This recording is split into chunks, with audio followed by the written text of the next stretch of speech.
ये हमारा next lecture है जिसे हम लेकर के आ गए हैं। इससे पहले हम लोगों ने दोस्तों कई सारी टॉपिकों को क्लियर कर लिया है, जिसमें हम भारत के पड़ोसी देश या सार्क देशों के संबंध में अध्ययन कर रहे हैं, या हम ये कह सकते हैं कि दक्षिण एशिया के संबंध में अध्ययन कर रहे हैं। जिसमें दक्षिण एशिया में हमने जो कुछ प्रमुख देश थे, जिनमें मैंने मालदीव के बारे में आपको बताया है, श्रीलंका के बारे में बता दिया है, अफगानिस्तान पाकिस्तान के बारे में बता दिया है, और साथ ही दोस्तों नेपाल के बारे में भी बता दिया है। आज का जो हमारा मुद्दा है वो भूटान और बांग्लादेश, म्यांमार, चाइना, ये जो देश है अभी बाकी रह गए हैं भारत के पड़ोसी देश। और साथ ही साथ सार्क का जो देश है, सार्क में जो 8 देश हैं उनमें से 2 देश रह गए हैं, नेपाल यानी कि भूटान और क्या कहते हैं बांग्लादेश। उनको हम लोग क्या करने वाले हैं, अध्ययन करने वाले हैं। तो दोस्तों देखिएगा, कल हम लोग नेपाल के संबंध तक चर्चा कर चुके थे। नेपाल में 1-2 प्रश्न और रह गए हैं, उनको तुम्हें और यहाँ पर समझ लेना है, फिर आगे मैं कंटिन्यू करता हूँ। देखो, नेपाल के बारे में लगभग मैं आपको सारा कुछ बता चुका था कि जो नेपाल है वो भारत के 3 ओर से घिरा हुआ है। नेपाल एक्चुअल में देखा जाए तो नेपाल एक पर्वतीय जीत है। नेपाल जो है एक गरीब देश है, ये सारा कुछ बताया था आपको। और नेपाल के बारे में और बात यह है दोस्तों, तो भारत के 5 राज्य जो है वो नेपाल से सीमा लगाते हैं। जो कौन कौन से हैं, तो उत्तराखंड है, इधर देखेंगे तो उत्तर प्रदेश है, फिर बिहार है, पश्चिम बंगाल है, इधर सिक्किम है। ठीक है, इस तरह से हम देख लेंगे। नेपाल में जो जगह हैं, 3 जगह ज़्यादा प्रसिद्ध है, ध्यान रखना है। तो काठमांडू रहेगा, एक विराटनगर रहेगा, ठीक है, एक जनकपुर रहेगा। तो जो काठमांडू है वो क्या है, नेपाल की राजधानी है। और सार्क का हेडक्वार्टर कहाँ पर है, तो ये काठमांडू में ही हो जाएगा। साथ ही साथ अगर बात की जाए दोस्तों जनकपुर, तो जनकपुर जो है वो सीता जी जहाँ की थी वो जनकपुर की थी। और विराटनगर क्या है, तो मेट्रोपॉलिटन सिटी ऑफ नेपाल कहते हैं। विराटनगर जो है नेपाल पर्यटन के लिए प्रसिद्ध है। और नेपाल के बारे में एक और विशेष क्या बिंदु था, तो हम देख सकते हैं कि काठमांडू जो है उसमें पशुपति का मंदिर है, जबकि तिरुपति का मंदिर कहाँ पर है, आंध्र प्रदेश के अंतर्गत है। इसी के अलावा हमने बात किया था जो काठमांडू को ठीक उत्तर पश्चिम की ओर आप देखोगे तो एक दुनिया की सबसे ऊंची और नेपाल की सबसे ऊंची जो पीक है या चोटी है वो पड़ती है, जिसे बोलते हैं माउंट एवरेस्ट। तो माउंट एवरेस्ट की जो ऊंचाई है वो कितनी है, 8850 मीटर है, ठीक है, जो कि नेपाल के अंदर करती रहती है। और नेपाल जो है पूरा किस पर्वत पर स्थित है, तो हिमालय पर्वत पर ही अवस्थित है, ये आपको ध्यान रखना है। इसके अलावा हमने बात किया था नेपाल की सबसे लंबी नदी का नाम है ना, तो कौन सी नदी है, तो कर्णाली नदी है, नेपाल की सबसे लंबी नदी है। इसके अलावा मैंने इसमें एक नाम और दिया था कि बागमती जो नदी है वर्तमान में जो अभी गूगल पर दिखा रहा है बागमती है। इसके अलावा क्या है, कर्णाली नदी जो है वो नेपाल की सबसे लंबी नदी है। तो इतना सारा नेपाल के संबंध में चर्चा कर लिया था। नेपाल का राष्ट्रीय खेल दुनिया में सर्वोच्च चोटी है। और राष्ट्रीय खेल क्या, वॉलीबॉल है। दशईं त्यौहार कहाँ मनाया जाता है, नेपाल में। जबकि जानकू जो सांस्कृतिक प्रथा है वो किस देश की है, तो नेपाल की है। इसके अलावा इसका राष्ट्रीय जो पशु है वो गाय है, और राष्ट्रीय वृक्ष है वो क्या हो जाएगा, तो राष्ट्रीय वृक्ष दोस्तों हो जाएगा इसका पीपल। यहाँ पर हिंदू धर्म की अधिकता है। 2015 में इन्होंने अपना संविधान लागू कराया था। तो दुनिया का सबसे आधुनिक संविधान या दुनिया का सबसे नवीनतम संविधान किस देश का है, तो नेपाल का ही है। तो ये सारी चीज़ नेपाल के संबंध में हम चर्चा कर चुके थे। अब नेपाल में दोस्तों एक चीज़ रह गई थी जो आपको ध्यान रखना है, यानी भारत और नेपाल के मध्य में कोई विवाद है, कोई सीमा विवाद। तो एक विवाद चल रहा है भारत और नेपाल के मध्य में, वो है दोस्तों यहाँ पर हम देख सकते हैं। इस सीमा विवाद को हम नाम देंगे ये वाला, ठीक है। इस विवाद को हम क्या नाम दें, तो आपको ध्यान रखना है, इसे हम नाम दे सकते हैं लेपू लेक। इसका नाम क्या है, लेपू लेक। लेपू लेक जो दर्रा है ना, वही क्या हो जाएगा, भारत और नेपाल के मध्य में क्या है, लेपू लेक दर्रा को लेकर के विवाद चल रहा है। ये यहाँ इधर नहीं, ये यहाँ से लेकर के ये, तो लेपू लेक दर्रा ये यहाँ पड़ जाता है। जैसे मैं आपको दोबारा से चित्र बना दिखा दे रहा हूँ, जैसे ये लाइक दिस, ये नेपाल है, तो नेपाल के इस तरफ क्या है, नेपाल के इस तरफ उत्तराखंड है, ठीक है। तो यहाँ पर ये कुन्ने पर अगर तुम देखोगे तो जगह है लेपू लेक। लेपू लेक, तो जो लेपू लेक जगह है दोस्तों, तो लेपू लेक दर्रे से हम मानसरोवर और लेपू लेक दर्रे से हम नेपाल आ सकते हैं उत्तराखंड से होते हुए। तो जो नेपाल है वो लेपू लेक को लेकर के क्या विवाद करता रहता है भारत से अक्सर, क्योंकि यहाँ पर जो है ना कसमकस बना हुआ है। उसका रीज़न क्या है कि यहाँ पर एक नदी है, उस काली नदी, एक नदी रहती है यहाँ पर काली नदी। जैसे मैं आपसे बोल सकता हूँ यहाँ पर, जैसे ये है जो नदी है वो निकलती है यहाँ से, ऐसे मान ले रहे हैं। तो नेपाल कहता है कि मेरी सीमा जो है वो काली नदी से है, जबकि भारत कहता है कि काली नदी पार करके लेपू लेक तक क्या था, हमारी सीमा थी। तो इसको लेकर क्या है, यहाँ पर थोड़ा सा ये विवाद भारत और नेपाल के मध्य में होता रहता है। तो बस इतना आपको ध्यान रखना है कि लेपू लेक जो विवाद है या लेपू लेक दर्रा जो है वो कहाँ पर है, भारत में है। और लेपू लेक विवाद जो है किन 2 देशों के मध्य चल रहा है, तो भारत और नेपाल के मध्य में क्या है, इसको लेकर के डिस्प्यूट होता रहता है, तो ये सारी चीज़ इसमें हो जाएंगी। ठीक है, तो नेपाल के सामने हमने चर्चा कर लिया था दोस्तों। अब हम लोग बात करते हैं आज जो नेक्स्ट हमारा देश है वो है भूटान। इसके बारे में चर्चा करेंगे, भूटान के बारे में। तो भूटान भी अगर देखा जाए तो ये भी पूर्व उत्तर भारत की तरफ ही पड़ रहा है। भूटान के बारे में देखो क्या क्या विशेष है उसे देखिएगा पहले। ठीक है, देखो ये भूटान है, तो भूटान भी यदि हम देखें तो लगभग 3 ओर से किससे घिरा हुआ है, भारत से घिरा हुआ ये दिख रहा है। एक और इसके क्या है, तिब्बत हो जाएगा। ठीक है, हम कह सकते हैं यहाँ पर बना लीजिएगा यहाँ पर भूटान। अब भूटान के संबंध में हम चर्चा करते हैं। ठीक है, भूटान के बारे में दोस्तों यदि बात किया जाए तो भूटान भी क्या है, एक गरीब देश है। ये भी कभी किसी मतलब अन्य कंट्री का गुलाम नहीं रहा है। भूटान में एक स्थिति बहुत बढ़िया है पर्यावरण की। पर्यावरणीय ये लोग क्या है, यहाँ पर जो है ना पर्यावरण बहुत शुद्ध है। पर्यावरण जो है क्या है, बहुत अच्छा है, आप ये कह सकते हो भूटान के अंतर्गत। ठीक है, भूटान के बारे में दोस्तों और क्या किया जाए, तो भूटान के बारे में यदि आप देखोगे तो भूटान का कई सारे उपनाम हैं जो हमें ध्यान रखने हैं। उपनाम कौन कौन से हैं, आपने सुना होगा, जैसे लैंड ऑफ थंडरबोल्ट किसे कहते हैं, या तड़े झंझावात किसे कहते हैं। तो लैंड ऑफ थंडरबोल्ट या तड़े झंझावात जो नाम है वो किसका है, तो भूटान का ही नाम है। हम यहाँ पर ये उपनाम लिख देंगे, यहाँ पर कौन कौन सा हो जाएगा, तो लैंड ऑफ थंडरबोल्ट, थंडरबोल्ट हम कह सकते हैं, या इसी को ये नाम दे सकते हैं लैंड ऑफ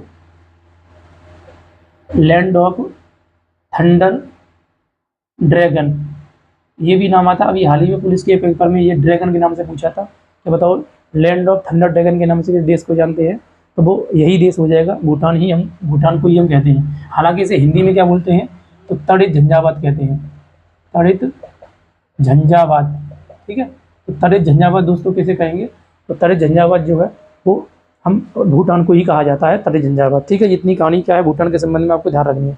इसके अलावा बात किया है भूटान के बारे में दोस्तों, तो और विशेष क्या हो सकता है, तो ध्यान रखना है, इसी को हम बोलते हैं ड्रैगन का देश या वज्र की भूमि का देश। इसी का ही नाम क्या है, ड्रैगन का देश, ड्रैगन का देश, या इसी का ही नाम है वज्र की भूमि का देश, वज्र की भूमि का देश, भूमि का देश। ठीक है, यानी ड्रैगन का देश या वज्र की भूमि का देश हम कैसे कहेंगे, तो भूटान का ही नाम हो जाएगा ड्रैगन का देश या वज्र की भूमि का देश। ठीक है, तो भूटान पर्यावरण की दृष्टि से बहुत अच्छा देश है, ध्यान रखिएगा। पूरी दुनिया में यदि मैं आपसे बोलूँ कि सबसे स्वच्छ वातावरण कहीं पर भी मिल सकता है, चांस ज़्यादा है, तो वो भूटान में ठीक ठाक स्थिति रहती है इसको लेकर के। क्योंकि यहाँ का जो भी राजतंत्र है वो क्या करते हैं, पर्यावरण को विशेष ध्यान देते हैं। ये लोग डेवलपमेंट को कम ध्यान देते हैं। इसको हम तड़ित झंझावात या लैंड ऑफ थंडरबोल्ट के नाम से जानते हैं। इसके अलावा land of Thunderbolt, land of thunder dragon के नाम से भी इसे कहते हैं, या ड्रैगन का देश कहते हैं, या वज्र भूमि का देश कहा जाता है। ये सब किसके संबंध में रहेगा दोस्तों, तो भूटान के संबंध में ही रहेगा। अब प्रश्न ये आता है कि जो भूटान है, भूटान की रक्षा करने का अधिकार किसके पास है, क्या भूटान की स्वयं की अपनी मतलब वो सेना है, तो ध्यान रखना है भूटान अपनी सेना नहीं रखता है। तो भूटान की रक्षा करने का अधिकार, भूटान की रक्षा कौन करता है, तो भूटान की रक्षा दोस्तों कौन करता है, भारत करता है। कौन करता है, भारत करता है, ध्यान रखना। तो भारत के परिप्रेक्ष्य में भूटान के संबंध में क्या क्या चर्चा हो सकती है उसे हम देखते हैं थोड़ा सा। ठीक है, तो देखो यानी भूटान की रक्षा कौन करता है, भारत करता है। मतलब यह होगा कि भारत की सेना ही भूटान की सेना है। तुमने देखा होगा डोकलाम विवाद, डोकलाम विवाद 2014 में जो चल रहा था, चाइना के कुछ सैनिक जो थे वो डोकलाम में आकर अधिकार जमा रहे थे कि ये हमारा है। तो उसी समय क्या हुआ था, भारत सरकार ने या भारत के रक्षा मंत्री ने क्या किया था, भारतीय सेना को डोकलाम में उतार दिया था, और उसके बाद वहाँ झड़प हुई थी, काफ़ी दिनों तक चलता रहा था। उसके बाद क्या हुआ, डोकलाम से जो चाइना के सैनिक थे वो हट गए थे, तो वही स्थिति यहाँ बन जाती है। तो हम ये कह सकते हैं कि ये डोकलाम जगह है, डोकलाम ये शब्द यहाँ दिया है, तो आपको पता होना चाहिए डोकलाम। ठीक है, उदाहरण डोकलाम कहाँ पड़ता है, भूटान में पड़ता है डोकलाम। तो डोकलाम में जब चाइना के सैनिक घुस गए थे तो भारत ने ही क्या किया था, भूटान की क्या किया था, रक्षा किया था। तो हम ये कह सकते हैं कि भूटान की रक्षा करने के रक्षा जो करता है वो कौन करता है, तो भारत करता है। ये आपको ध्यान रखना है। तो ये स्थिति हम इसमें देख लेंगे। इसके अलावा दोस्तों बात किया जाए भारत और भूटान के मध्य में, है ना, भारत और भूटान के मध्य में कितना बाउंड्री साझा होता है, यानी कितना किलोमीटर की स्थलीय सीमा लगती है, तो दोस्तों ध्यान रखना है 699 किलोमीटर की, यानी कि लगभग हम कह सकते हैं 700 किलोमीटर की सीमा रेखा क्या है, भूटान के मध्य में चलती है। ठीक है, तो ये आपको ध्यान रखना। जिस तरह से मैंने बोला आपसे कि लगभग 1700 किलोमीटर, ये 1751 किलोमीटर की सीमा रेखा किसके मध्य में है, नेपाल के मध्य में है। तो उसी तरह से यदि बात किया जाए तो भूटान के मध्य में कितने किलोमीटर की सीमा लगती है, तो 699 किलोमीटर की सीमा लगती है।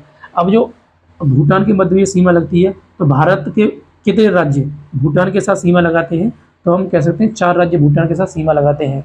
ये 4 राज्य कौन कौन से हो सकते हैं दोस्तों, तो आपको ध्यान रखना है। ये 4 राज्य देखो ये ऊपर से सिक्किम हो जाएगा, और इधर देखेंगे तो यहाँ पर कौन आ जाएगा, ये पश्चिम बंगाल आ जाएगा।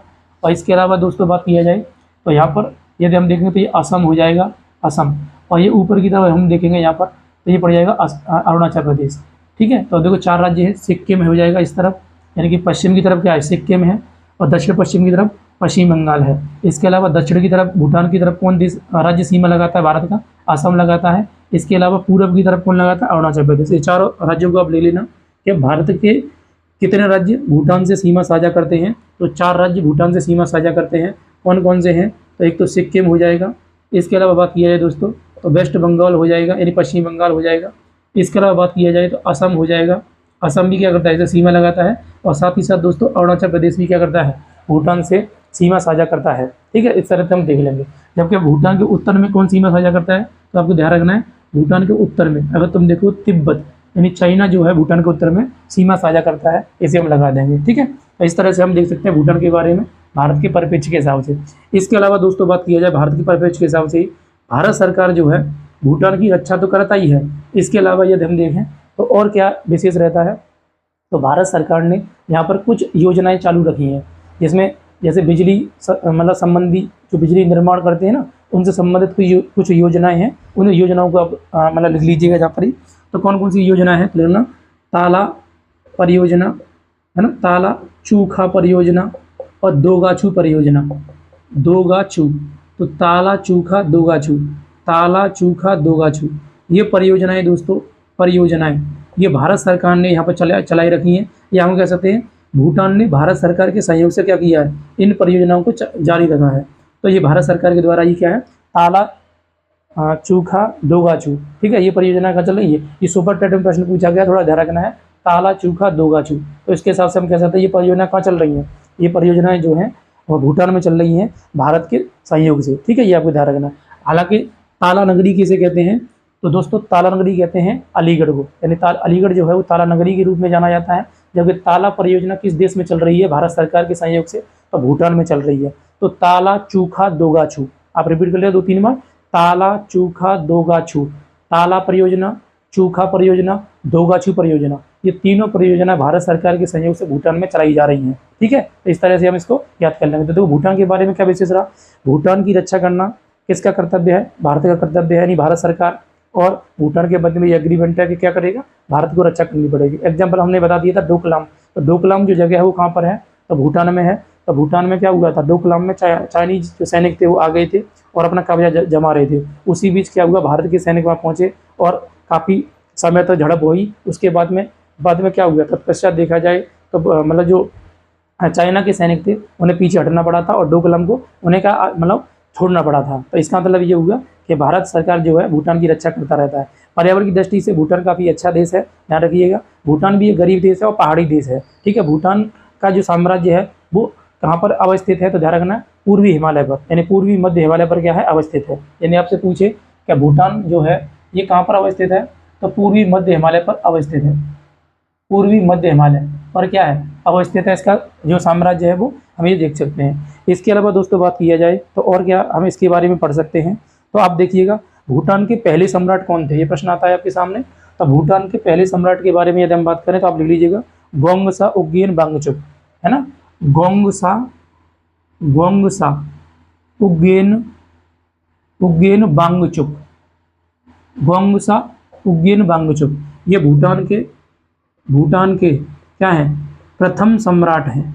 अगर आपसे पूछे प्रथम सम्राट हैं और ये 1907 में क्या हुए थे, भूटान के प्रथम सम्राट बने थे। ध्यान रखिएगा, ये प्रश्न पूछा गया पेपर में, क्या भूटान के प्रथम सम्राट कौन थे, तो गोंगसा उग्गेन वांगचुक थे। कौन थे, गोंगसा उग्गेन वांगचुक जो थे वो भूटान के प्रथम सम्राट थे, ये हमको ध्यान रखना है। इसके अलावा दोस्तों और क्या विशेष में बन सकता है, तो आप कर लीजिएगा कि जो भूटान है, भूटान के बारे में और क्या विशेष होता है, भूटान का जो राजधानी है ना, वो आप कर लीजिएगा, भूटान की राजधानी।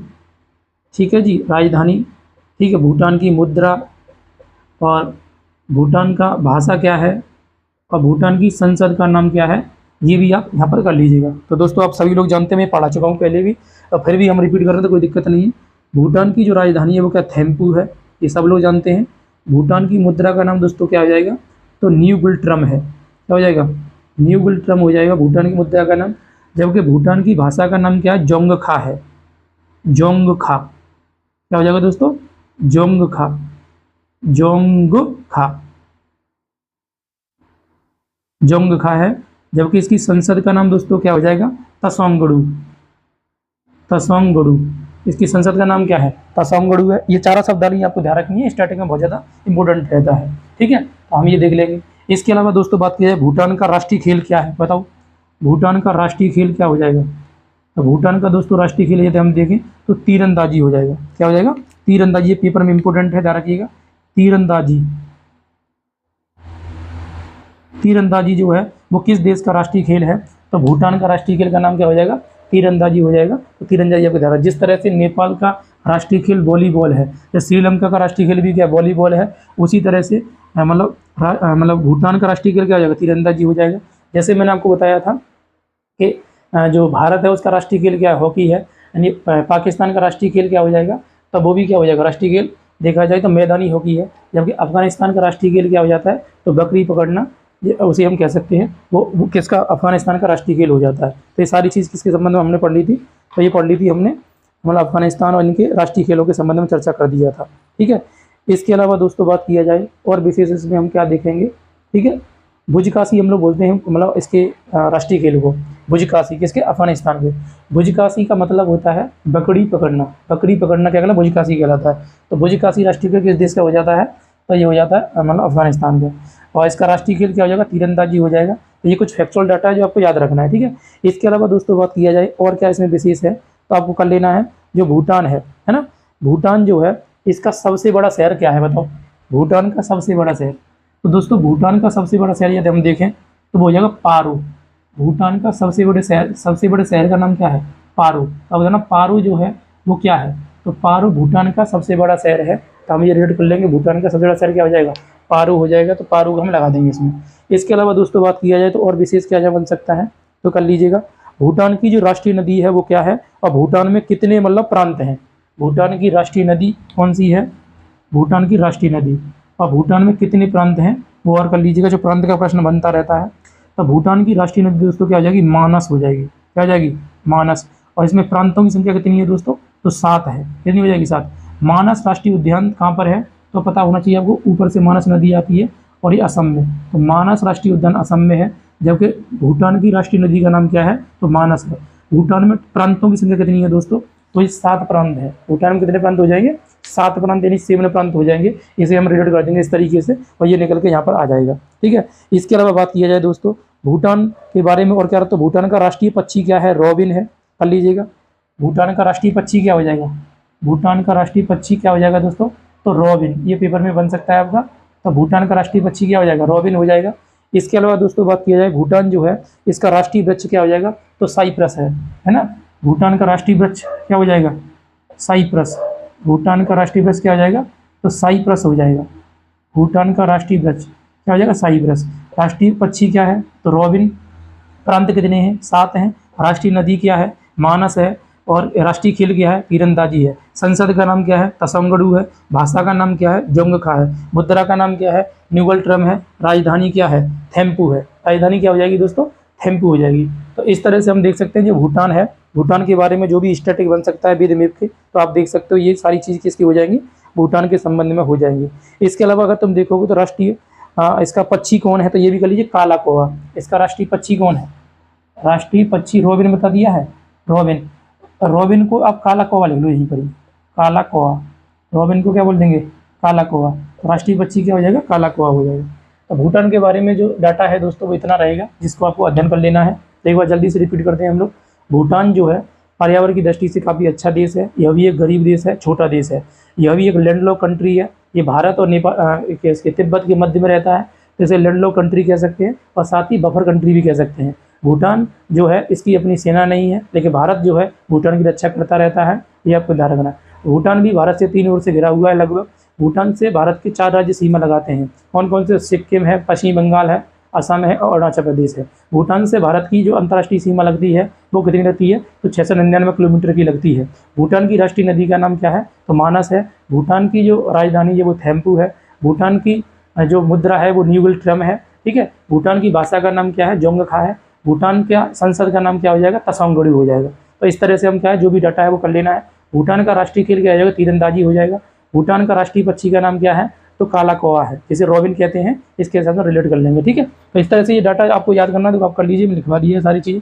भूटान के प्रथम सम्राट कौन थे, तो इनको थोड़ा ध्यान रखना है, वांगचुक।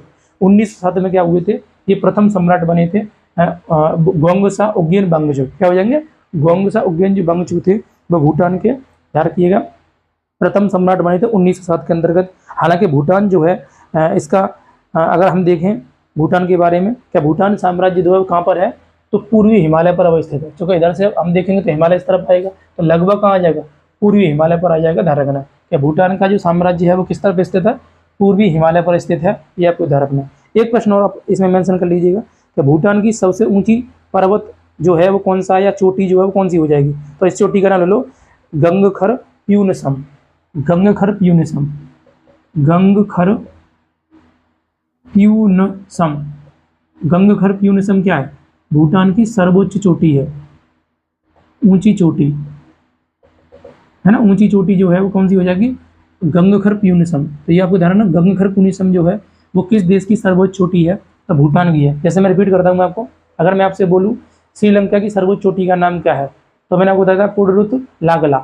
पुडरुत लागला जो है वो श्रीलंका की सर्वोच्च चोटी है। उसी तरह से भारत की सर्वोच्च चोटी का नाम क्या है, कंचनजंगा है। पाकिस्तान की सर्वोच्च चोटी का नाम क्या है, तो ध्यान रखना है K2 है। जबकि अफगानिस्तान की सबसे ऊंची चोटी का नाम क्या है, नौशाख है। उसी तरह से नेपाल की सर्वोच्च चोटी का नाम क्या है, माउंट एवरेस्ट है। तो भूटान की सबसे ऊंची चोटी का नाम क्या हो जाएगा, तो गंगखर प्यूनस है। क्या है, गंगखर प्यूनस जो है वो किसकी सर्वोच्च चोटी हो जाएगी दोस्तों, तो ये हो जाएगी भूटान की सर्वोच्च चोटी हो जाएगी, ठीक है। तो इस तरह से हम देख सकते हैं कि भूटान के संबंध में जो भी डाटा हो सकता है वो लगभग हमारा क्या है, इतना है, ठीक है। तो भूटान के बारे में हम जो अध्ययन कर चुके हैं वो इतना है, इतना काफ़ी रहेगा, सफिशिएंट है पेपर की दृष्टि से। जैसे ताला चूखा दोगाची पूछा जाता है, ये वाला देखो अभी हाल ही में पेपर में पूछा, ये लैंड ऑफ थंडरबोल्ट किसे कहते हैं, या ड्रैगन का देश किसे कहते हैं, या वज्र भूमि का देश किसे कहते हैं, सारा कुछ किस में आ जाता है, ये आ जाता है, ध्यान रखिएगा किस में आ जाएगा, ये आ जाएगा आपका भूटान के अंतर्गत आ जाएगा, ठीक है। अब दोस्तों हम आगे बढ़ते हैं, तो आगे आप करिएगा। अब नेक्स्ट जो हमारा देश है वो हो जाएगा बांग्लादेश। तो बांग्लादेश के बारे में पढ़िएगा, मैप में यही रहने दे रहा हूँ बना हुआ, चूँकि इसी से हमारा काम चल जाएगा, ठीक है। तो अब नेक्स्ट हेडिंग क्या डालना है आपको, बांग्लादेश हेडिंग डालना है। तो करिए बांग्लादेश के बारे में, बांग्लादेश, ठीक है दोस्तों। बांग्लादेश के बारे में अगर आप देखोगे तो इसका हिस्टोरिकल पहले तुम्हें जानना पड़ेगा सारी चीज़ें, फिर हम लोग राजनीतिक भौतिक स्वरूप ऐसे करके हम लोग सारी चीज़ों को देखेंगे। तो दोस्तों बांग्लादेश के बारे में सबसे पहली कहानी क्या रहेगी कि बांग्लादेश बनने से पहले क्या था, है ना, ये आपको ध्यान रखना। तो बांग्लादेश बनने से पहले दोस्तों अगर हम देखें थोड़ा सा, तो हम सबको पता है कि बांग्लादेश जो था उससे पहले क्या था, मतलब बांग्लादेश बनने से पहले हमको पता है इसे पूर्वी पाकिस्तान कहते थे। क्या कहते थे, पूर्वी पाकिस्तान। क्या था ये, पूर्वी पाकिस्तान था। और पूर्वी पाकिस्तान से पहले भी क्या था, बताओ, पूर्वी पाकिस्तान से पहले भी क्या था, बांग्लादेश। बांग्लादेश आपको दिख रहा है, ये हमारा बांग्लादेश है, यानी 7 सिस्टर से 3 ओर से घिरा हुआ है। लगभग पश्चिम बंगाल से सीमा लगा रहा है, मेघालय से सीमा लगा रहा है, असम से सीमा लगाता है, त्रिपुरा से लगाता है, मिजोरम से लगाता है। लगभग ये काफ़ी हद तक सीमा लगाता है। आइए हम चर्चा करेंगे, लेकिन उससे पहले इसका हिस्टोरिकल हम देखते हैं कि जो बांग्लादेश है ये पूर्वी पाकिस्तान था। पूर्वी पाकिस्तान से पहले भी क्या था, तो ये पूर्वी पाकिस्तान से पहले था पूर्वी बंगाल। क्या नाम था दोस्तों, पूर्वी बंगाल था, है ना। तो पूर्वी बंगाल जो था उससे पहले क्या था, तो ये बंगाल था। क्या था, बंगाल था। तो आपको पता है जो बंगाल है, बंगाल में स्वतंत्र राज्य की स्थापना किसने किया था, मुगल साम्राज्य में ही अगर हम देखें तो बंगाल में स्वतंत्र राज्य की स्थापना किसने किया था, मुर्शिद कुली खान ने। किसने किया था, मुर्शिद कुली खान। तो मुर्शिद कुली खान ने क्या किया दोस्तों, बंगाल में स्वतंत्र राज्य की स्थापना किया। अब इसी बंगाल को आगे चलकर क्या होता है, मुर्शिद कुली खान चला जाएगा। अब बंगाल के जो नवाब थे सिराजुद्दौला क्या करते थे, शासन कर रहे थे उस समय, तुमने ये युद्ध पढ़ा होगा कि अंग्रेज आते हैं, अंग्रेज क्या करते हैं 1757 का युद्ध लड़ते हैं, प्लासी का युद्ध, बैटल ऑफ प्लासी कहते हैं। तो 1757 के बैटल ऑफ प्लासी के अकॉर्डिंग क्या किया था, बंगाल में मतलब क्या किया था, इन्होंने जो सत्ता का स्थानांतरीकरण कर दिया था अंग्रेजों के द्वारा। और बाद में क्या हुआ था 1764 में बक्सर के युद्ध में पूरी तरह से सत्ता क्या कर ली थी, कब्जा ली थी बंगाल की। ठीक है, इधर रखना। तो हम ये कह सकते हैं कि मुर्शिद कुली खान ने तो इसकी स्थापना की था बंगाल में, लेकिन इन्होंने बंगाल में अंग्रेजों ने कब अधिकार कर लिया था, अंग्रेजों ने इस पर अधिकार कब किया था, अंग्रेजों ने जब देखें अब बंगाल पर जो अधिकार कर लिया था दोस्तों, यही जो बंगाल है, ये बंगाल केवल यहीं तक सीमित नहीं था। बंगाल जो है बांग्लादेश, पश्चिम बंगाल और बिहार, झारखंड, असम, ये सब क्या था, पूरा बंगाल था, पूरा पूरा क्या था, बंगाल था। उसी के बारे में बात करा। इसी पर किसने कब्जा किया था या अधिकार किया था, अंग्रेजों ने। किस युद्ध में किया था, तो 1757 का प्लासी का युद्ध हुआ था सबसे पहले। इसके तहत क्या किया था, अंग्रेजों का ये पहला युद्ध था भारत में, अंग्रेजों द्वारा लड़ा गया पहला कूटनीति का युद्ध जो था वो कौन सा था, तो बैटल ऑफ प्लासी था, यानी प्लासी का युद्ध था। ठीक है, ध्यान रखना है ये।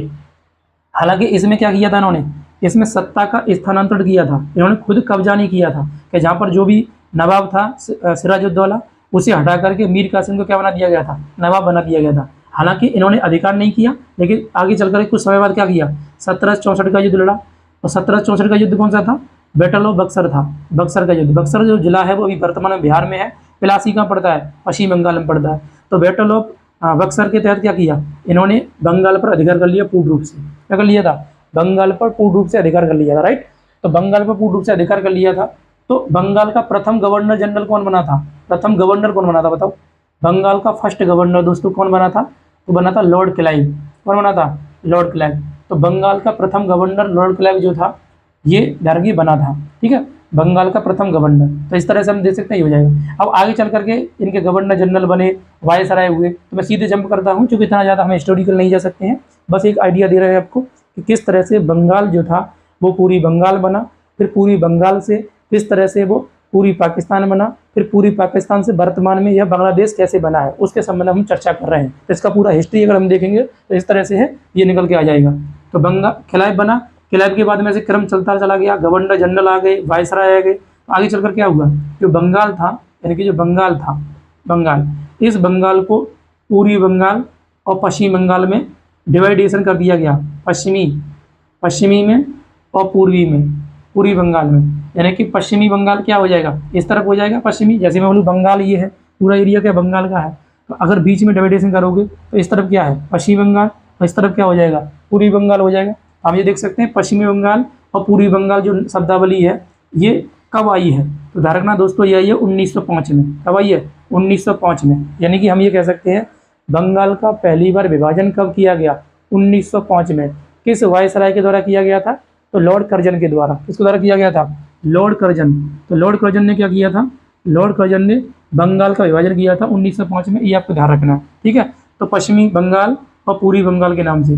तो पश्चिमी बंगाल किधर हो जाएगा, जो वर्तमान में भारत का जो पश्चिमी बंगाल है, यहाँ की मुख्यमंत्री ममता बनर्जी हैं। जबकि पूर्वी बंगाल जो है, यही पूर्वी बंगाल क्या कहलाता आगे चल करके 1947 में हम देखेंगे तो ये पूर्वी बंगाल जो था दोस्तों, ये पूर्वी पाकिस्तान कहलाया था। क्या कहलाया था, पूर्वी पाकिस्तान कहलाया था, ये आपको ध्यान रखना है। अब यह पूर्वी पाकिस्तान जो था, पूर्वी पाकिस्तान, ये कब तक रहा, तो 1971 तक। 1971 तक क्या रहा, पूर्वी पाकिस्तान रहा। और 1971 में एक देश बन गया, जिसका नाम था बांग्लादेश। क्या बन गया, बांग्लादेश बन गया था। तो हम कर लेंगे बांग्लादेश को। ठीक है जी। तो बांग्लादेश का जो अस्तित्व है वो कब आया, तो आपको ध्यान रखना है, बांग्लादेश का अस्तित्व कब आया था, तो ये आया था, आपको देख लेने हैं 1971 में। कब आया, 1971, यानी हम बोल सकते हैं 16 दिसंबर 1971 को जो बांग्लादेश था वो क्या हो गया था, वो अस्तित्व में आया था। ठीक है, ध्यान रखना है। तो इस तरह से हम कह सकते हैं कि बांग्लादेश का जो हिस्टोरिकल जो इतिहास है वो ये हो जाएगा। ठीक है, ये हम कर लेंगे। देखिएगा दोस्तों, अब तक तुम्हें ये पता लग गया होगा कि बांग्लादेश जो है वो किस तरह से बांग्लादेश बना, ये हमने देख लिया था। अब यहाँ पर तुम चाहो तो एक चीज़ नोट कर सकते हो कि बांग्लादेश के संस्थापक कौन है, बताओ बांग्लादेश के संस्थापक कौन है, ये बताइएगा। तो शेख मुजीबुर रहमान थे। कौन थे, शेख मुजीबुर रहमान, मुजीबुर रहमान, शेख मुजीबुर रहमान क्या थे, बांग्लादेश के संस्थापक थे। इसकी कहानी मैंने आपको बता दिया था, शेख मुजीबुर रहमान क्यों बांग्लादेश के संस्थापक बने, क्या रीज़न रहा था।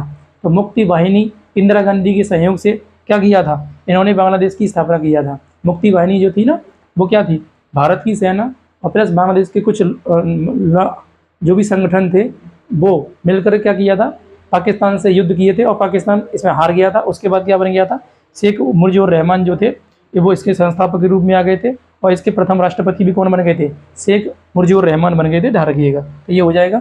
तो 16 दिसंबर 1971 को क्या हुआ, ये बांग्लादेश हमारे सामने आता है। ठीक है, तो इस तरह से हम इसका हिस्टोरिकल देख सकते हैं। तो सीधे हम लोग बात करते हैं जो अभी स्टैटिक वाला उसके संबंध में। ठीक है, तो देखो, तो पूर्वी पाकिस्तान से किस तरह से बांग्लादेश जो है ना बना, वो सारी चीज़ मैं आपको बता दी। अब दोस्तों आगे बढ़ते हैं, तो आगे देखिएगा जो बांग्लादेश है ना, बांग्लादेश के बारे में क्या विशेष है। देखो, अगर हम देखें भारत के परिप्रेक्ष्य में बांग्लादेश को देख लेना, भारत के परिप्रेक्ष्य में, ठीक है, बांग्लादेश भारत के परिप्रेक्ष्य में ये देखोगे दोस्तों, तो सबसे पहली बात करते हैं सीमा रेखा। किसकी बात करते हैं, सीमा रेखा की। तो मैं अगर आपसे बोलूँ कि जो बांग्लादेश है वो सार्क देश में तो आता ही है, साथ ही साथ भारत का पड़ोसी देश भी है। तो भारत की सर्वाधिक सीमा किस देश के साथ मतलब साझा होती है, या भारत के साथ में सर्वाधिक जो सीमा है, स्थलीय सीमा कौन सा देश लगाता है, तो वो कौन सा देश हो जाएगा, बांग्लादेश ही हो जाएगा। यानी सर्वाधिक सीमा है ना साझा करता है, सर्वाधिक सीमा साझा करता है। तो दोस्तों कौन करता है, तो बांग्लादेश करता है। कितना करता है, तो 40-96 किलोमीटर की सीमा क्या करता है, साझा करता है। ठीक है, यानी कि मैं यहाँ से स्टार्ट करूँगा, आपसे ये बांग्लादेश है, तो बांग्लादेश ये कंप्लीट अगर तुम जाओगे इस तरह से, ये पूरा ये वाला ये सारा का सारा क्या हो जाएगा, ये पूरा अगर देखा जाए तो इधर तो समुद्र है, बे ऑफ बंगाल हो जाएगा, यहाँ पर नीचे की तरफ तो बंगाल की खाड़ी है। क्योंकि जो स्थलीय सीमा है ये पूरी, हम ये देख सकते हैं कि भारत के जो 8 पड़ोसी देश हैं, जिनमें 7 सीमावर्ती देश हैं, उनमें सर्वाधिक सीमा किस देश के साथ लगती है, तो वो देश दोस्तों कौन सा हो जाएगा, तो वो देश बांग्लादेश हो जाएगा। तो बांग्लादेश को हम देख सकते हैं कितना किलोमीटर की सीमा लगती है, तो 40-96 किलोमीटर की सीमा लगती है। और कितने राज्य जो हैं वो सीमा साझा करते हैं, तो 5 राज्य सीमा साझा करते हैं दोस्तों। 5 राज्य कौन कौन से हैं, तो आप देख सकते हो, ये यहाँ से यहाँ तक पश्चिम बंगाल हो जाएगा पूरा, मैं लिख दे रहा हूँ, पश्चिम बंगाल बनाता है सीमा।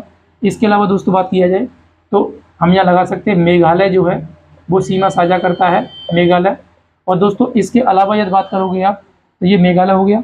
मेघालय के अलावा देखो ये वाला जो एरिया है दोस्तों, ये जो एरिया है इसे बोलेंगे असम। तो असम भी क्या करता है, इससे सीमा साझा करता है दोस्तों। इसके अलावा बात किया जाए तो ये जो है इसका नाम त्रिपुरा है, तो त्रिपुरा भी क्या करता है, इससे सीमा साझा करता है। इसके अलावा दोस्तों बात किया जाए तो यह सीमा जो है मिजोरम से भी साझा करता है। मिजोरम, हम ये कह सकते हैं भारत के 5 राज्य जो हैं वो बांग्लादेश से सीमा साझा करते हैं। ठीक है, ध्यान रखना, जिस तरह से नेपाल से भी भारत के 5 राज्य सीमा साझा करते हैं, उसी तरह से भारत के 5 राज्य जो हैं वो बांग्लादेश से भी सीमा साझा करते हैं, ध्यान रखिएगा। और सर्वाधिक सीमा जो है वो भारत की किस देश से लगती है, तो बांग्लादेश से ही लगती है, इसे आपको ध्यान रखना है। ठीक है, ये हो जाएगा। तो ये मैंने डाटा बता दिया कितना किलोमीटर की है, तो लगभग 40-96 किलोमीटर की ये सीमा है जो इससे हम लोग साझा करते हैं, इससे बांग्लादेश से साझा करते हैं, ये आपको ध्यान रखना है। बाकी मैंने आपको बता दिया कि इसका अस्तित्व बांग्लादेश का कब आया हुआ है, तो 16 दिसंबर 1971 को ये स्वतंत्र हुआ था। इसके पिता कौन है या फादर कौन है, तो शेख मुजीबुर रहमान है, ये आपको ध्यान रखना है।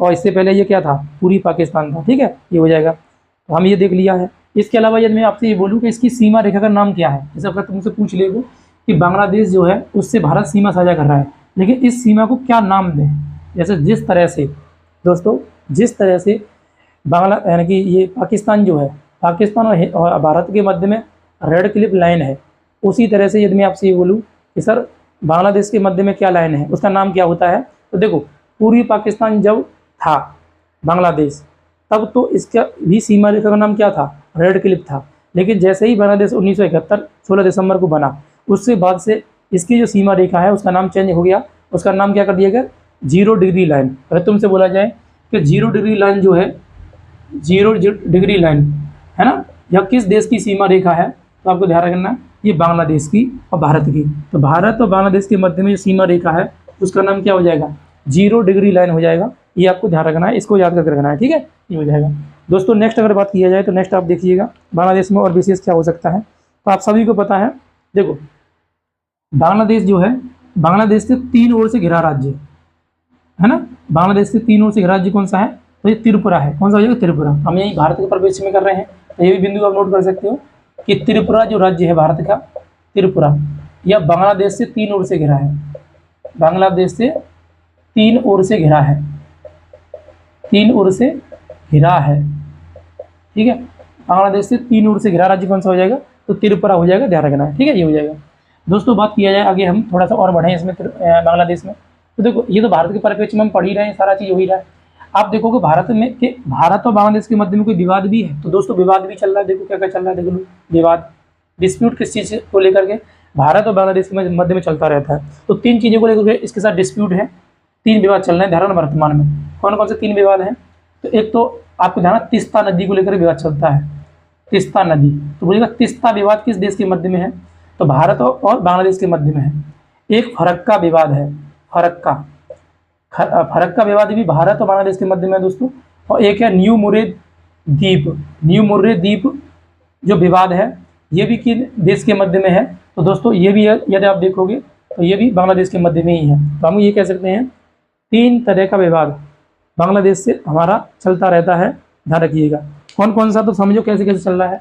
तीस्ता नदी जो है दोस्तों, ये ऊपर से निकलती है सिक्किम से, और सिक्किम से आती है वो इस एरिया में आती है, ठीक है। यहाँ पर जैसे हम बोल रहे हैं तीस्ता नदी ऊपर से आती है, तो जो पश्चिम बंगाल की सरकार है वो यहाँ बांध बनाना चाहती है, यानी बना लिया है बांध उन्होंने, और इनका जो पानी है वो रोक देती है।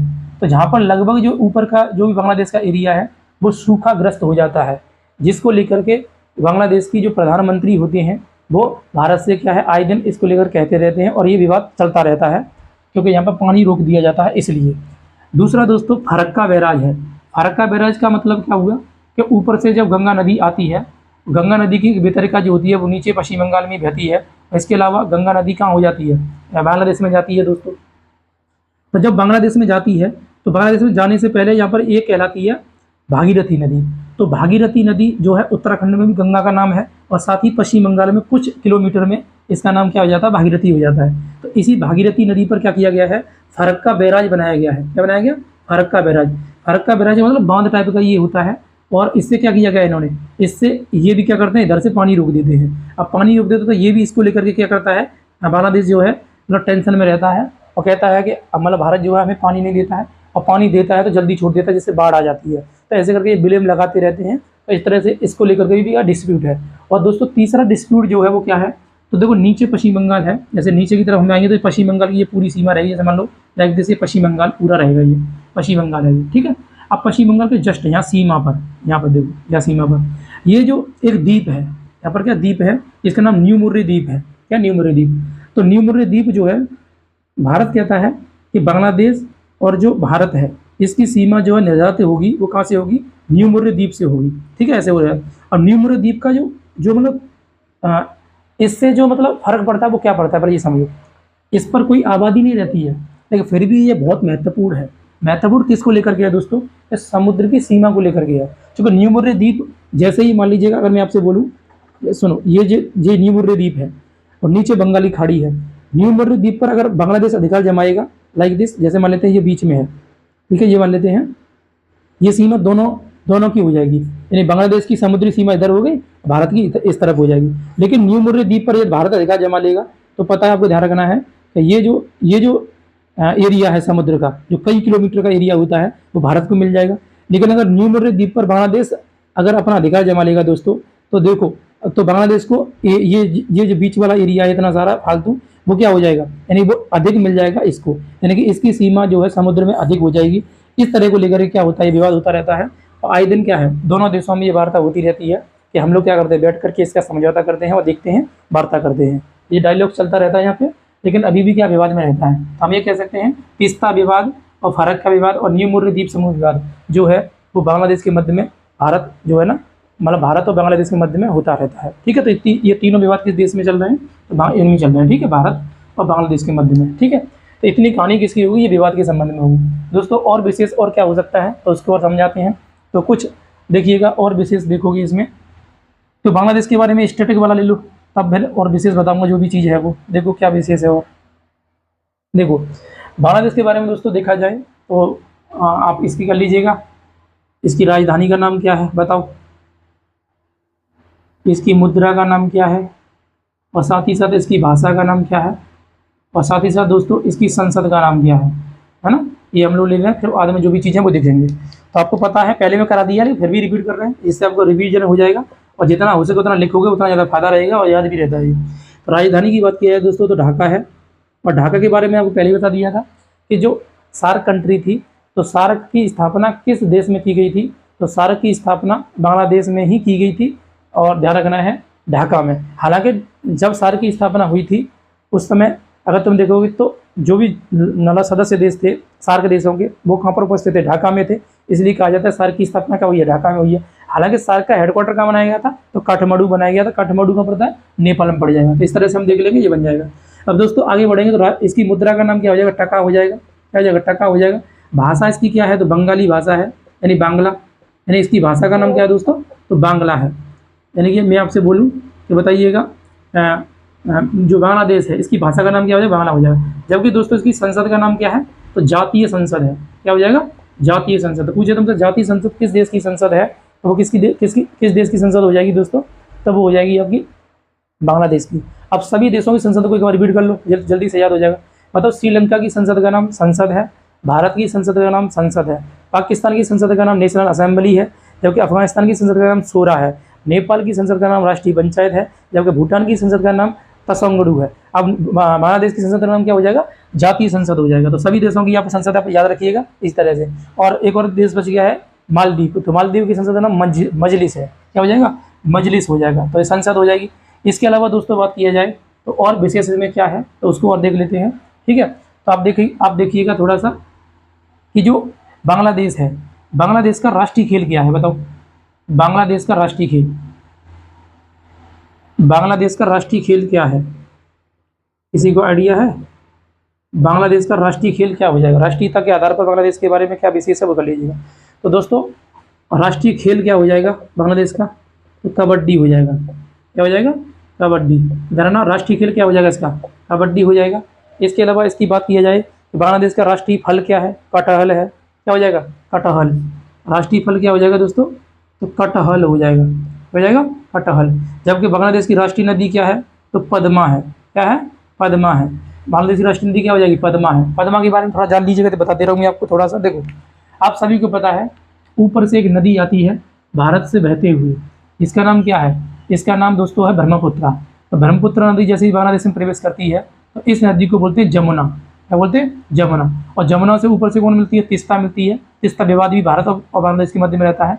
और जमुना जब आगे चलती है तो इधर से एक नदी आ रही होती है और इस नदी का नाम दोस्तों क्या है, गंगा है। गंगा नदी जैसे ही बांग्लादेश में प्रवेश करती है, जैसे ही बांग्लादेश प्रवेश करती है, ये क्या कहलाती है, ये कहलाती है पद्मा। कहलाती है पद्मा। तो जमुना और पद्मा यानी गंगा नदी को बांग्लादेश में पद्मा कहते हैं, जबकि ब्रह्मपुत्र नदी को बांग्लादेश में जमुना कहते हैं। जब ये दोनों नदियां आपस में मिलती हैं आगे चल करके, ये क्या कहलाती है, ये पद्मा ही कहलाती है। क्या कहलाती है, पद्मा। अब पद्मा से एक नदी मणिपुर से निकल के आती है, बराक नदी। बराक नदी जो है जैसे ही बांग्लादेश में प्रवेश करती है तो इस नदी का जो नाम हम लोग देते हैं वो देते हैं मेघना। क्या नाम देते हैं दोस्तों, मेघना नाम देते हैं। क्या नाम देते हैं, मेघना। तो मेघना नदी जो है जब पद्मा से मिलती है तब ये मेघना कहलाती है। क्या कहलाती है, मेघना कहलाती है। और मेघना के नाम से ही क्या होता है, ये जो नदी होती है वो बंगाली खाड़ी में अपना जल गिरा देती है। तो ये कहानी रहती है। तो विशेष रूप से अभी फिलहाल आप ये ध्यान रखिएगा कि बांग्लादेश की जो राष्ट्रीय नदी है वो पद्मा है। क्या हो जाएगी, पद्मा हो जाएगी। अब पद्मा बराबर नाम क्यों दे रहे हैं, देखो पद्मा यहाँ से स्टार्ट हो रही है यानी भारत की सीमा से, और देखो यहाँ तक, यानी काफ़ी लंबी नदी हो जाएगी यहाँ से यहाँ तक। और दूसरा देखा जाए तो सबसे लंबी चौड़ी नदी भी यहाँ पर बांग्लादेश में ये बन रही है। इसलिए क्या हो जाएगा, हम ये कह सकते हैं कि जो इसकी राष्ट्रीय नदी है वो क्या, पद्मा है। और ध्यान रखना है देखो बहुत सारी इसमें देखो नदियाँ हो गई, तुम देखोगे इधर देखो ऊपर से तिस्ता हो गई है, इधर पद्मा हो गई है, इधर जमुना हो गई है, इधर देखोगे तो मेघना हो गई है। ऐसे ही और भी छोटी छोटी नदियाँ हैं। तो हम ये कह सकते हैं कि दुनिया में सर्वाधिक नदियों वाला देश कौन सा है, तो बांग्लादेश है। इसलिए पूछे जाएगा कि नदियों का देश किसे कहते हैं, तो बांग्लादेश को कहते हैं। नहरों का देश किसे कहते हैं दोस्तों, तो वो कहते हैं पाकिस्तान को, क्योंकि पाकिस्तान में नहरों का जल बिछाया गया है इसलिए नहरों का देश कहते हैं। उसी तरह से यदि मैं बात करूँगा आपसे कि झीलों का देश किसे कहते हैं, तो वो कहते हैं फिनलैंड को। किसे कहते हैं, फिनलैंड को कहते हैं। तो नदियों का देश कैसे बोलेंगे, बांग्लादेश को कहेंगे। और इसकी राष्ट्रीय नदी का नाम क्या है, पद्मा है। इसका राष्ट्रीय फल क्या है, कटहल है। इसका राष्ट्रीय खेल क्या हो जाएगा, कबड्डी हो जाएगा। क्या हो जाएगा, कबड्डी हो जाएगा। तो ये सारी चीज़ क्या कर लेंगे, इसके बारे में कर लेंगे। इसका राष्ट्रीय वृक्ष दोस्तों क्या हो जाएगा, बताओ। इसका राष्ट्रीय वृक्ष, तो दोस्तों राष्ट्रीय वृक्ष ये तो आप देखोगे तो इसका राष्ट्रीय वृक्ष क्या हो जाएगा, आम हो जाएगा। राष्ट्रीय वृक्ष क्या हो जाएगा, आम हो जाएगा। ये आपको ध्यान रखना, राष्ट्रीय वृक्ष क्या हो जाएगा, आम हो जाएगा। तो पद्मा अगर ऑप्शन में ना हो ना, तो एक चीज़ और है ना, सुरमा। इसका नाम सुरमा भी देते हैं। तो सुरमा नदी या पद्मा नदी जो है राष्ट्रीय नदी है किस देश की, तो बांग्लादेश की है। तो इसको कर लेना, ठीक है। और राष्ट्रीय वृक्ष क्या हो जाएगा, आम हो जाएगा। खेल क्या हो जाएगा, कबड्डी हो जाएगा। फल क्या हो जाएगा, कटहल हो जाएगा। फल क्या हो जाएगा, कटहल हो जाएगा। तो ये हम सारी चीज़ क्या कर लेंगे, इसके बारे में देख लेंगे। इसके अलावा दोस्तों बात किया जाए तो और विशेष क्या बन जाएगा इसके अंतर्गत, तो अगर तुम देखोगे तो इसका राष्ट्रीय पुष्प क्या है, तो वाटर लिली हो जाएगा। राष्ट्रीय पुष्प क्या हो जाएगा दोस्तों, तो वाटर लिली। वाटर लिली जो है वो इस देश का राष्ट्रीय पुष्प है। वाटर लिली जो है क्या हो जाएगा, इस देश का राष्ट्रीय पुष्प हो जाएगा। इसकी सर्वोच्च चोटी बताओ क्या है ना, सर्वोच्च चोटी, यानी बांग्लादेश की सर्वोच्च चोटी का नाम क्या है दोस्तों, तो बांग्लादेश की सर्वोच्च चोटी का नाम याद आप देखोगे तो साका हैपहांग क्या हो जाएगा, साका हैपहांग। साका हैपहांग, तो साका हैपहांग जो है वो क्या हो जाएगी, बांग्लादेश की सर्वोच्च चोटी है, ध्यान रखना, साका हैपहांग।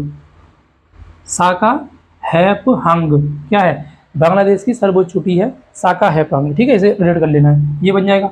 अब दोस्तों इसके अलावा और क्या विशेष है, जैसे ये तो हमने राष्ट्रीय स्तर के हिसाब से क्या है बांग्लादेश के बारे में देख लिया। क्या बांग्लादेश में प्रांत हैं तो कितने प्रांत हैं, तो ध्यान रखना बांग्लादेश में कोई प्रांत नहीं है, बांग्लादेश जिलों में बटा हुआ है और बांग्लादेश में 64 जिले हैं, ध्यान रखना है। जैसे मैं सब देशों के प्रांत में करा रहा था, स्टेट जो थे वो सबके करा रहे, जैसे भारत में 28 राज्य हैं और 8 केंद्र शासित प्रदेश हैं, उसी तरह से क्या बांग्लादेश में भी कोई प्रांत है, तो बांग्लादेश में प्रांत कोई नहीं है, ये 64 जिलों में विभक्त है। तो आप ये कहीं मेंशन कर लेना कि बांग्लादेश में जो है वो प्रांत नहीं है, कोई प्रांत नहीं है, हालांकि जिलों में डिवाइडेड है और जिले कितने हैं यहाँ पर, तो 64 जिलों में विभक्त है। कितने जिलों में विभक्त है, 64 जिलों में विभक्त है, तो इसको भी आपको यहाँ पर लिख लेना है, ठीक है, ये हो जाएगा। ठीक, तो बाकी ये राष्ट्रीय स्तर के हिसाब से बन गया है, इसके हिसाब से मैंने आपको बता ही दिया है। इसके अलावा दोस्तों बात किया जाए तो आपने एक चीज़ देखा, जैसे मैंने बताया था, ये नदी के बारे में बता रहा था थोड़ा सा, इसी को थोड़ा सा और समझिएगा। देखो नहीं बता दे रहा हूँ, जब ये नदी गंगा नदी बांग्लादेश में प्रवेश करती है, उससे पहले हरके बैराज से पहले क्या होता है दोस्तों, यह जो नदी है इसकी वितरिका जो होती है वो नीचे की तरफ आती है, जिसका नाम हुगली नदी है। क्या है, हुगली नदी, ये हुगली नदी है। तो हुगली नदी की वितरिका नीचे की ओर आएगी, ये पद्मा जाएगी इस तरफ। तो दोस्तों अब क्या होता है, ये जो नदियाँ हैं यहाँ पर काफ़ी बड़ा डेल्टा बनाती हैं, काफ़ी बड़ा क्या बनाती है, डेल्टा। ये वाला पूरा एरिया क्या है, डेल्टा है। इस डेल्टा को दोस्तों बोलते हैं सुंदरबन का डेल्टा। क्या नाम देते हैं, सुंदरबन का डेल्टा। अब डेल्टा आप जानते नहीं जानते, ये बताओ पहले। डेल्टा, नदियों के मुहाने को डेल्टा कहते हैं। जब नदी का पानी सिलो सिलो गिरे और वो फैल जाए काफ़ी किलोमीटर में, तो उसे डेल्टा नाम देंगे, ठीक है। अगर नदी सीधे एक धारा में समुद्र में गिर जाती है तो उसे ऐश्वरी या ज्वारनदमुख कहते हैं। ऐश्वरी या ज्वारनदमुख यानी सीधे से पानी मतलब एक बार में एक ही मतलब धारा के रूप में चला जाए। जब नदी की कई सारी धाराएं बन जाएं, जैसे वो समुद्र में मिलने वाली है और समुद्र में जैसे नदी मिलती है तो कई सारी क्या हो जाती है, इसकी मतलब जो धाराएं हैं वो बढ़ जाती हैं और बीच बीच में क्या होता है, ज़मीन या द्वीप हो जाता है यहाँ पर बीच बीच में। तो इन द्वीपों पर पेड़ उगाते हैं, वृक्ष उगाते हैं। तो इस स्थिति को हम दोस्तों क्या बोलते हैं, डेल्टा कहते हैं। क्या कहते हैं, डेल्टा कहते हैं। तो दुनिया का सबसे बड़ा डेल्टा जो है वो किस देश में है दोस्तों, तो भारत और बांग्लादेश में। तो ये बात मेंशन करिए कहीं पर भी कि दुनिया का सबसे बड़ा डेल्टा कौन सा है, तो यही है सबसे बड़ा डेल्टा।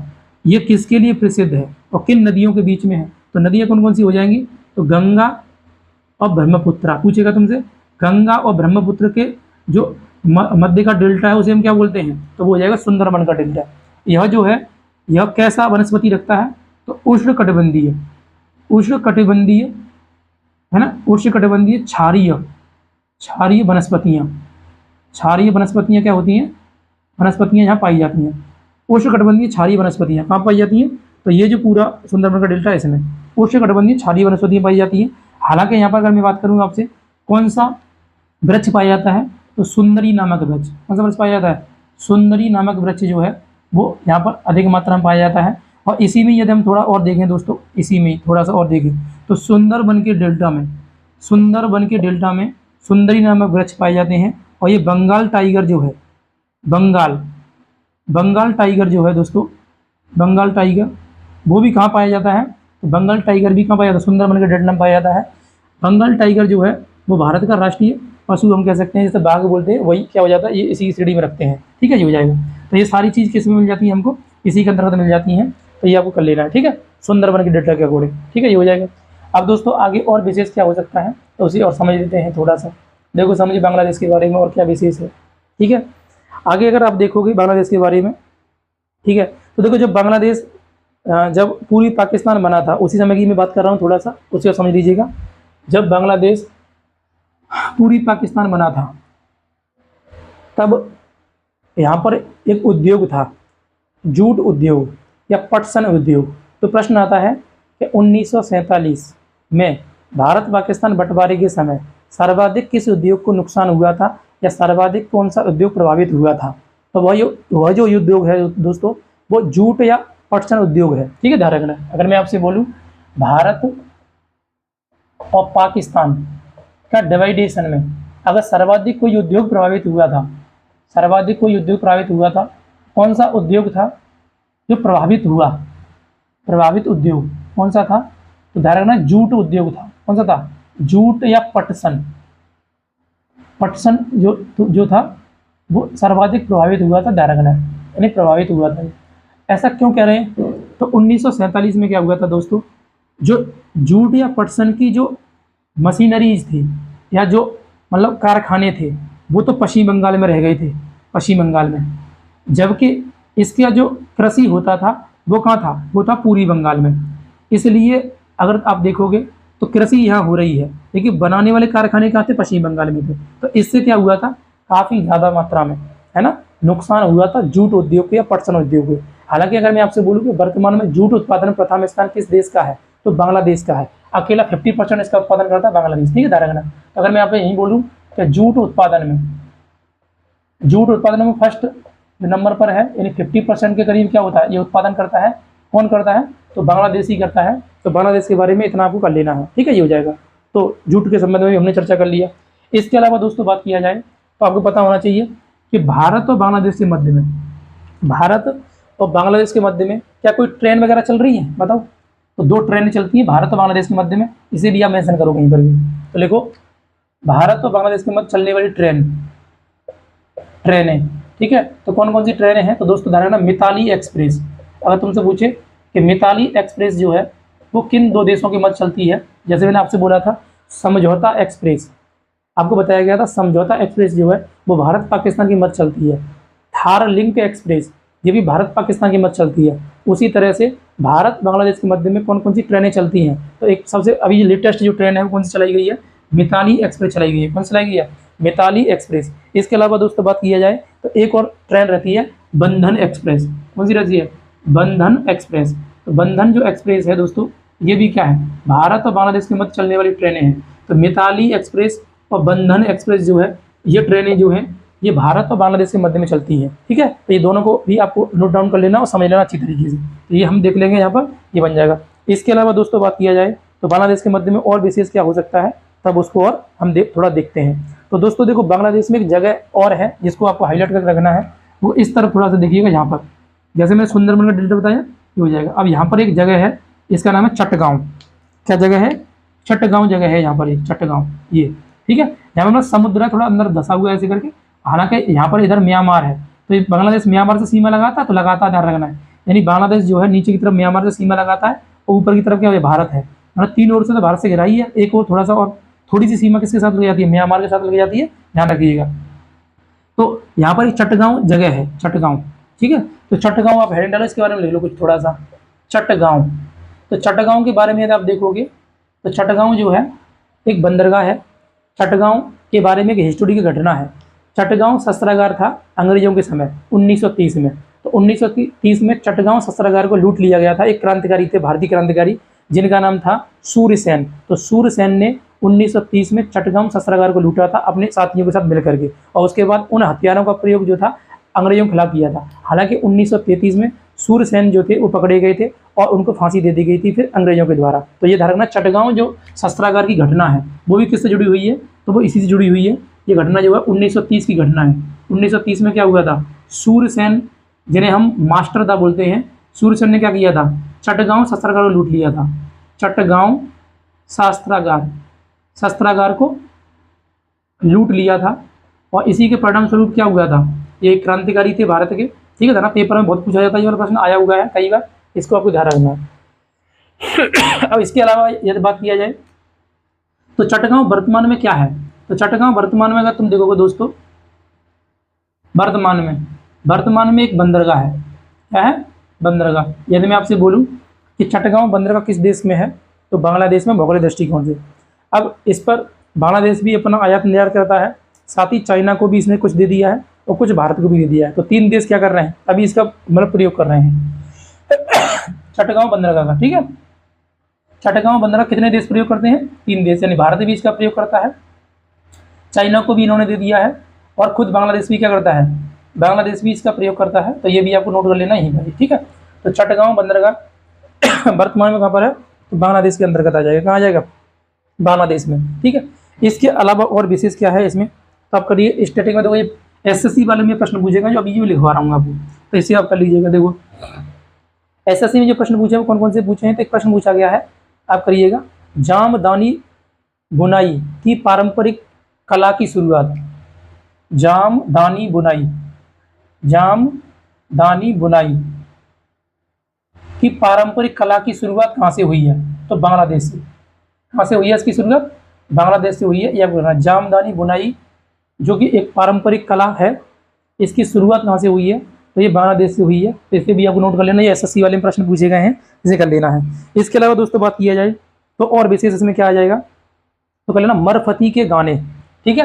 यानी मरफती के गाने जो है, मरफती के गाने, मरफती के गाने किस देश के फोक मतलब सॉन्ग हैं, यानी लोकगीत हैं। तो मरफती के गाने दोस्तों ये बांग्लादेश के लोकगीत हैं।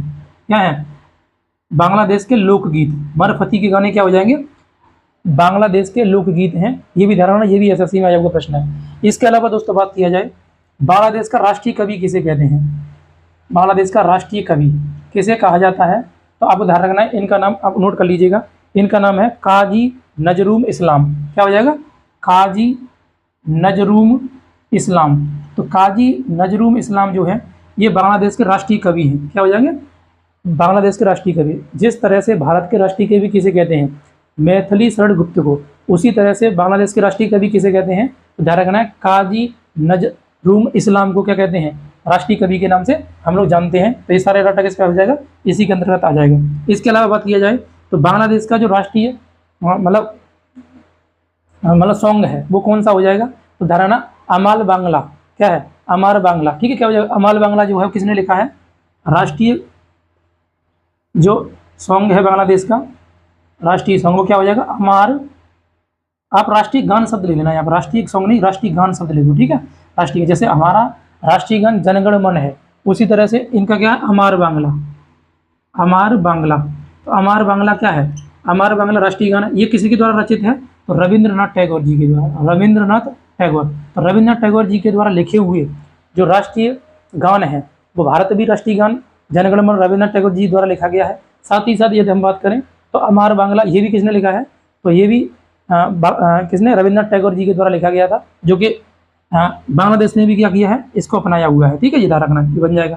क्लियर हुआ जहाँ तक? इतना कर लेंगे। तो आप देख लीजिएगा, जामदानी बुनाई एक जो पारंपरिक कला है, इसकी शुरुआत किस देश से मानी जाती है? तो यह बांग्लादेश से मानी जाती है। जबकि मरफती के गाने जो कि लोकगीत हैं, ये किस देश के लोकगीत हैं? तो बांग्लादेश के लोकगीत हैं। बांग्लादेश के राष्ट्रीय कवि का नाम क्या है? तो हम कहते हैं काजी नजरूम इस्लाम। क्या है? काजी नजरूम इस्लाम क्या हो जाएंगे? बांग्लादेश के राष्ट्रीय कवि हैं। इसके अलावा बांग्लादेश का राष्ट्रीय जो गान है अमार बांग्ला, यह जो है किन के द्वारा रचित है? तो रविंद्रनाथ टैगोर जी के द्वारा रचित है। जिस तरह से भारत का जनगण मन जो है रविंद्रनाथ टैगोर जी द्वारा लिखित है, उसी तरह से ये भी क्या है? बांग्लादेश का राष्ट्रीय गान भी किन के द्वारा रचित है?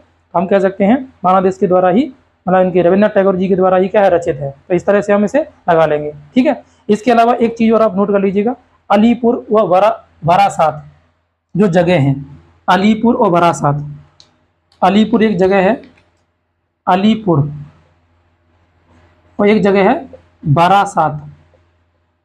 बारासात ये अक्सर यहाँ पर हिंसा होती रहती है। ऐसी हिंसा के लोगों को दिन दहाड़े काट दिया जाता है। ऐसी हिंसा के मॉब लिंचिंग की हिंसा अगर आप देखोगे सर्वाधिक कहाँ में देखने को मिलती है हमको? तो अलीपुर और बारासात में देखने को मिलती है। ऐसा होता क्यों दोस्तों? तो आपको पता होना चाहिए, अलीपुर और बारासात जो है, देखो ये हमारा पश्चिम बंगाल है। ये यहाँ देखोगे आप, मैं थोड़ा सा ये ड्रॉ कर ले रहा हूँ देखो समझाने के लिए आपको पता होना चाहिए। देखो ये सीमा है, ये वाली सीमा, तो ये तो बांग्लादेश है। यहाँ पर क्या है? बांग्लादेश है। और इधर आप देखोगे तो यहाँ पर एक अलीपुर है और ये बारासात है। 24 परगना नाम का एक जगह है जिसमें ये दो जगह पड़ती है, अलीपुर और बारासात। अब दोस्तों हुआ क्या था कि अलीपुर और बारासात जो था ये बांग्लादेश का हिस्सा था। यहाँ पर मुस्लिम लोगों की अधिकता थी। ये लोग जो थे ये बांग्लादेश में शामिल होना चाहते थे, लेकिन ये जगह जो थी वो कहाँ रह गई? ये रह गई भारत में। तो ये लोग भारत में रह करके बांग्लादेश में रहते थे, मतलब बांग्लादेश के नागरिक थे। तो इनके चारों बाउंड्री भारत सरकार लगा के रखती थी, ये हो जाता अलीपुर वारासत। लेकिन अभी 2015 में क्या हुआ, भूमि समझौता हुआ भारत बांग्लादेश के मध्य में, भूमि समझौता हुआ, जिसके तहत समझौता ये हुआ कि कुछ भूमि जो थी वो भारत की भी कहाँ थी, बांग्लादेश में थी। तो उन्होंने बोला कि अदला बदली कर ले रहे हैं कि अगर कोई व्यक्ति जैसे मान लो बांग्लादेश में कोई भूमि है तो वो भूमि जो है वो इसके बदले क्या करते हैं, हम बांग्लादेश को दे दे रहे हैं, और आप जो भूमि बांग्लादेश की भारत में है उस भूमि को हम कहाँ ले रहे हैं, भारत में ले रहे हैं। तो अदला बदली भूमि की होगी। अब इसमें यहाँ पर जो लोग रह रहे थे उनके लिए बड़ी समस्या होगी कि उनके लिए हम क्या करेंगे। तो उनके लिए एक समाधान किया गया कि यदि कोई व्यक्ति यहाँ पर रहता है, जैसे मान लीजिए अलीपुर और बरासात एक्चुअल में भारत में जगह थी, लेकिन ये देश कौन सा था, तो बांग्लादेश था। तो अब यहाँ के जो लोग थे वो जाना चाहते थे बांग्लादेश में। तो इनसे कहा गया था कि यदि आप बांग्लादेश में जाना चाहते हैं तो बांग्लादेश जा सकते हैं, और यदि आप भारत में रहना चाहते हैं तो आप भारत के नागरिक भी बन सकते हैं, ये इनके पास ऑफर था। तो कुछ लोग जो थे इनमें से वो बांग्लादेश के जो लोग थे वो भारत में रुक गए, और जैसे उसी तरह से बांग्लादेश ने भी निर्देश दिया कि जो लोग जो है वो जैसे कोई भूमि जो भारत की जो कि बांग्लादेश में है, तो इनको भी ये निर्देश दिए गए कि यदि आप बांग्लादेश में रहना चाहते हो आप बांग्लादेश में रह सकते हो, और आप चाहो तो भारत जा सकते हो। तो यहाँ से भी कुछ लोग अदला बदली होगी, ऐसे करके आगे। इसी को बोलते हैं भूमि समझौता 2015। अब इसमें क्या हुआ, कम से कम लोग ही कहाँ गए, बांग्लादेश में गए हैं, अधिकतर लोग यहीं रह गए। अब जो अलीपुर और बरासात है वो अभी भी कहाँ है, भारत में ही है, और यहाँ के लोग भारत के नागरिक हो गए। लेकिन क्या होता है कि अगर मान लीजिए गलती से कोई व्यक्ति यहाँ पहुँच जाता है, मतलब खासकर भारत का नागरिक है और इनका मूल निवासी नहीं मतलब यहाँ का, तो ये यहाँ के जो लोग होते हैं उसे घेर लेते हैं और बुरी तरह से क्या कर देते हैं, उसे जख्मी कर देते हैं। हो सकता है वो मामले को मारा भी जाए। तो बहुत सारे तुम देखोगे बांग्लादेश से आए दिन क्या होता है, वीडियो जो है रिलीज होते रहते हैं, मतलब काफ़ी ज़्यादा मात्रा में सुर्खियों में रहता है। तो अलीपुर और बरासात जो है ये दोनों जगह कहाँ पड़ जाती हैं, पश्चिमी बंगाल में पड़ती हैं। हालांकि ये पश्चिमी बंगाल में 2015 से पहले क्या थी, ये बांग्लादेश थी, जो अब क्या हो गया है, भारत के हिस्सा ही बन गई है। तो ये भी डाटा आपको ध्यान रखना है, ये अलीपुर और बरासात के अंतर्गत, ठीक है। तो ये स्थिति क्या हो जाएगी, इसके अंतर्गत बन जाएगी, ठीक है। तो ये हमारा बांग्लादेश के संबंध में दोस्तों चर्चा हो गया। तो आप देख सकते हो ये बांग्लादेश के बारे में हमने अभी तक चर्चा किया है, ठीक है। अब आगे बात करते हैं, थोड़ा सा क्या करिएगा, इसे पुनः रिकॉल कर लीजिएगा क्या क्या पढ़ा दिया मैंने आपको, और बाकी जो भी चीज़ें हैं वो आगे हम कंटिन्यू करेंगे। तो अब भारत का पड़ोसी देश हम लोग पढ़ेंगे। हालांकि भारत के अधिकतम पड़ोसी देश आप पढ़ चुके हो। मैंने आपको, अगर आप देखोगे थोड़ा सा, सार्क संगठन है उसको पढ़ा रहा हूँ। तो सार्क संगठन के अंतर्गत जो 8 देश हैं, उन 8 देशों में भारत के अधिकतम पड़ोसी देश हैं। अब जो बचे हुए पड़ोसी देश हैं उनको इसमें मतलब क्या कर लेंगे, समाहित करेंगे, जो नेक्स्ट हमारा क्लास होगा उसके अंतर्गत। और साथ ही साथ देखेंगे तो बिम्स्टेक एक संगठन और है, उससे जुड़े हुए जो देश हैं उन्हें पढ़ेंगे। फिर उसके बाद ब्रिक्स संगठन को पढ़ेंगे, उससे जुड़े हुए देश हैं उनको पढ़ेंगे। ऐसे करके हम क्या करेंगे, अपना स्ट्रेटेजी जो है वो पूरा करते हुए आगे चलेंगे। और ये जितना भी स्ट्रेटेजी बन सकता है, जहाँ से प्रश्न अधिक से अधिक आते हैं, वो सारे में जो पॉइंट हैं या जो भी देश हो सकते हैं उन सबको कवर करूँगा। आप ध्यान से अपने नोट्स बनाइए, रिवीजन कीजिएगा। इसका जस्ट टेस्ट आने वाला, टेस्ट भी आपको मैं जल्दी से लेने वाला हूँ, ठीक है। तो सभी पहले से तैयार रहिएगा, कोई गलती मत करिएगा, ठीक है। तो आज के लिए हम लोग इतना ही रहने देते हैं। जय हिंद।